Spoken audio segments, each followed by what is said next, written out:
그동안 네이버 블로그부터 유튜브, 인스타그램 등 다양한 채널을 운영해왔습니다. 각각 사용 목적에 따라서 제대로 활용하면 시간을 아낄 수 있습니다. 온라인 플랫폼 처음 시작이라면 블로그와 인스타그램부터 티스토리, 유튜브, 워드프레스, 네이버 카페, 밴드, 페이스북 중 자신에게 맞는 것을 선택하면 됩니다. 종종 주변에서 온라인 플랫폼을 어떤 것부터 운영해야 할지 문의를 하는 경우가 많습니다. 그러면 저는 어떤 목적으로 운영하려는데요?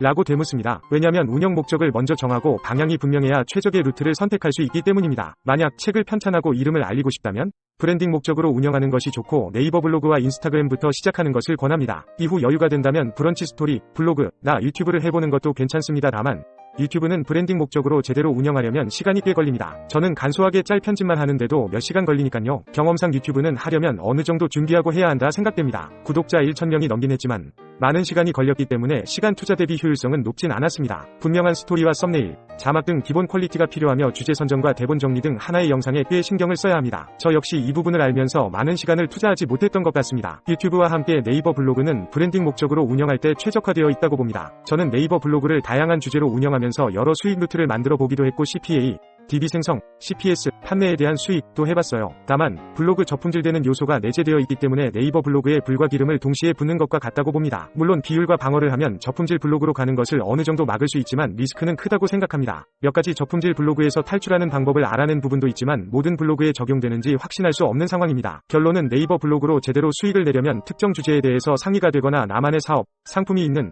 을 위한 브랜딩 목적으로 사용할 때 가장 효율적입니다. 아니면 서브 채널로 소소하게 생활비를 아끼거나 부가수익을 벌 목적으로 운영하는 것도 방법입니다. 이 부분은 블로그 주제에 따라서 다르기 때문에 따로 자세히 다뤄야 할 것 같네요. 어떤 플랫폼을 운영하든지 베이스캠프 같은 본진을 생각해두는 것이 좋습니다. SEO, 검색 최적화, 관련 이론에도 등장하는데 PBN이라는 나만의 온라인 플랫폼 군단이 있으면 유리합니다. 그 중에서 모든 트래픽이 몰리는 최종 플랫폼이 있는 것이 좋습니다. 예를 들면 저는 베이스캠프를 네이버 카페로 생각하고 있습니다. 하나씩 단계별로 수익화를 하며 눈덩이처럼 키워가야 하는데 시행착오를 겪는 것은 어쩔 수 없습니다. 다만 목적과 방향을 제대로 정하고 강의나 책 등을 통해서 이런 과정을 줄일 수 있습니다. 위에서 언급한 책 편찬 목적이 아니라도 오프라인 카페나 식당 운영과 같이 개인 사업을 목적으로 하는 분도 있겠죠. 온라인 부업으로 바로 수익화가 목적인 분도 있을 것이고 장기 혹은 중장기 방향으로 운영하면서 연금 같은 수익 또는 자동화 반자동화가 목적인 분도 있겠고요. 저는 연금 방식의 안정적인 수익과 자동화, 반자동화 수익을 목적으로 시간을 투자하고 있어요. 티스토리와 워드프레스 같은 수익형 블로그 운영을 통한 수익 안정화가 첫 번째입니다. 이를 발판으로 네이버 카페와 유튜브 등을 운영하면서 자동화 반자동화 수익을 목표로 하고 있어요. 이 과정에서 나만의 상품이 필요하기 때문에 서비스 상품인 전자책과 교육에 대해서도 생각 중인 것입니다. 또한 쇼핑몰도 계획 중이지만 이것은 사업 레버리지화를 통해서 이룰 생각이기 때문에 먼저 트래픽을 모을 수 있는 유튜브,